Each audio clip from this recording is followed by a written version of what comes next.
पर कैसे यकीन करें। प्रधानमंत्री महोदय जी ने नया शिक्षा मंत्री चुना, एक ऐसे व्यक्ति को इस पद पर आसीन किया जिसने एक गर्भवती महिला के बलात्कारियों की रिहाई पर अपनी सहमति व्यक्त की, खुशी जताई। पनोरमा ग्रुप, जो सोचता है वो करता है, आपके अपने सपनों का आशियाना।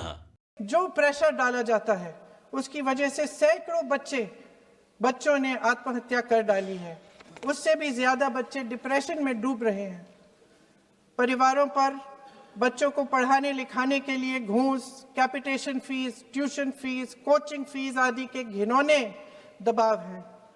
लोन लेने पड़ते हैं, सामान बेचना पड़ता है और उसके बावजूद कोई गारंटी नहीं कि उनके बच्चों के भविष्य मजबूत बन पाएंगे, क्योंकि बेरोजगारी चरम पे है।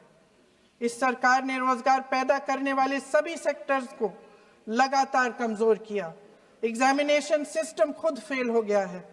पिछले दशक में 152 पेपर लीक हुए, 750 करोड़ छात्र प्रभावित हुए, मगर एक भी दोषी, एक भी माफिया को सजा नहीं।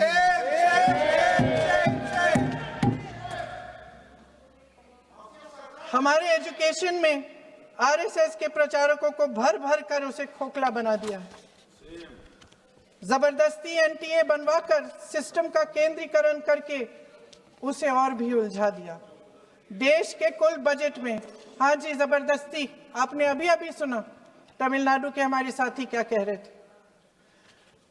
देश के कुल बजट में एजुकेशन बजट की हिस्सेदारी हर साल बढ़ाने की बजाय घटती जा रही है।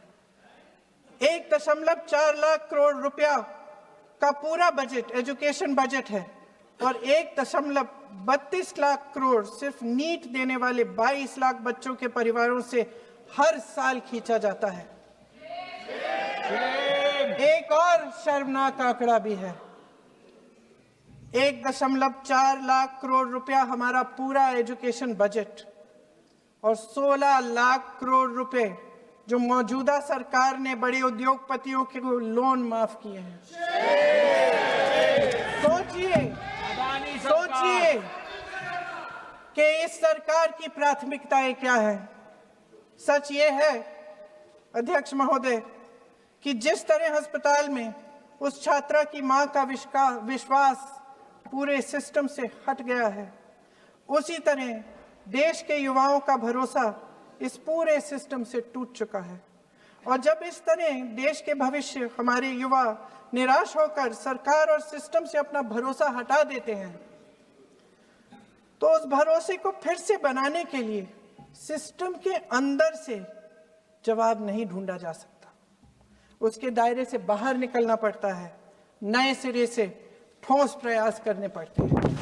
अफसोस की बात यह है अध्यक्ष महोदय कि इतना हो जाने के बाद भी आदरणीय प्रधानमंत्री महोदय जी और उनके साथी इस सच्चाई को समझ नहीं पा रहे हैं। वे अभी भी ये सोच रहे हैं कि पीआर, नैरेटिव चेंज और पालतू मीडिया के सहारे एक बार फिर उनकी नैया पार हो जाएगी। परसों शिक्षा मंत्री जी ने शर्मनाक परिस्थितियों में अपना इस्तीफा दिया और कल यहीं मकर द्वार पर मेरे सत्ता पक्ष के सांसदों ने जिंदाबाद के नारे चिल्लाते हुए उनका संसद में ऐसे स्वागत किया जैसे मानो कोई सुपरस्टार पहुंच गए हैं।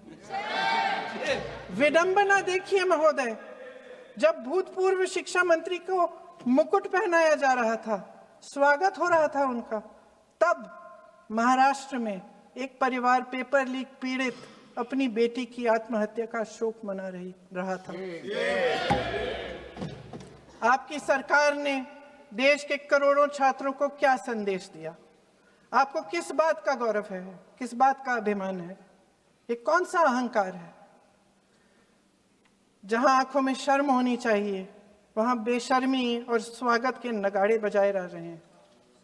एक तरफ मातम है, दुख है, यहाँ फूल माला डाल रहे हैं। कोई आप पर कैसे यकीन करे? प्रधानमंत्री महोदय जी ने नया शिक्षा मंत्री चुना, एक ऐसे व्यक्ति को इस पद पर आसीन किया जिसने एक गर्भवती महिला के बलात्कारियों की रिहाई पर अपनी सहमति व्यक्त की, खुशी जताई।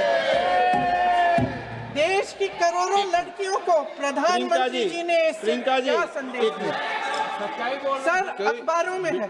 अखबार में नहीं, मेरा